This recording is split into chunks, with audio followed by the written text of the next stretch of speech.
بسم اللہ الرحمن الرحیم۔ السلام علیکم۔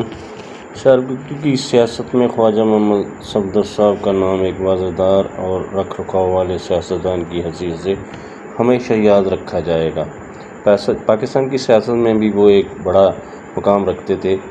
5 جولائی 1977 کو جب جنرل ضیاء الحق صاحب نے بھٹو صاحب کی حکومت کو ختم کیا تو امور حکومت چلانے کے لیے انہوں نے مجلس شورا بنائی تو خواجہ محمد صفدر صاحب کو اس مجلس کا چیئرمین بنایا۔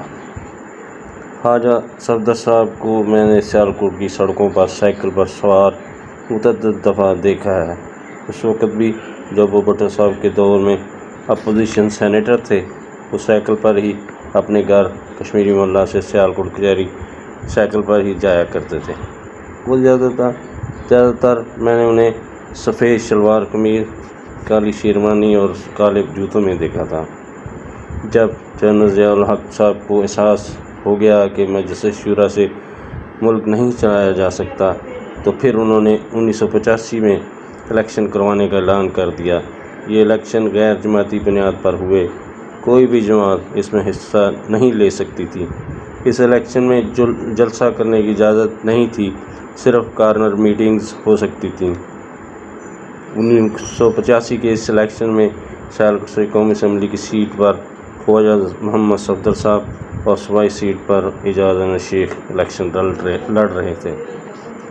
اس وقت افواہ یہ گردش کر رہی تھی کہ شیخ صاحب سیاست میں آنے کی خوشی میں خواجہ صاحب کے الیکشن کا پیسہ بھی خود لگا رہے ہیں۔ شہر کے مختلف علاقوں میں کارنر میٹنگز ہو رہی تھیں۔ ناصر روڈ پر ایک احاطہ میں خواجہ صفدر صاحب کی ایک کارنر میٹنگ تھی۔ میں بھی اس میٹنگ میں موجود تھا۔ جب سب مقرر خطاب کر چکے تو خواجہ صاحب کو خطاب کی دعوت دی گئی۔ خواجہ صاحب کے خطاب سے پہلے ایک نوجوان نے 4-5 ہوائی فائر کر دیے۔ خواجہ صاحب 2-3 منٹ تک خاموش کھڑے رہے۔ پھر جو انہوں نے پہلی بات کی وہ آج بھی یاد آتی ہے۔ انہوں نے کہا تھا، میں لوگوں کو اسلحے کی نمائش سے روکتا ہوں، مخالفین پر تنقید کرتا ہوں۔ اگر میری میٹنگز میں بھی اسلحے کی نمائش ہوگی تو میرے لیے یہ شرم کی بات ہے۔ پرانے سیاستدانوں میں ایک وفاداری رکھ رکھاؤ ہوتا تھا۔ وہ سیاسی تنقید کو ذاتیات پر نہیں لے جاتے تھے، لیکن آج کے سیاستدان ذاتیات پر زیادہ فوکس کرتے ہیں، جس سے دشمنیاں جنم لیتی ہیں۔ آخر میں ایک سوال خواجہ آصف صاحب سے کرنا چاہتا ہوں، کیا آپ آج اپنے والد خواجہ صفدر صاحب کی طرح بے خوف و خطر سیالکوٹ شہر میں سائیکل پر گھوم سکتے ہیں؟ اگر جواب نہیں ہے تو کیوں؟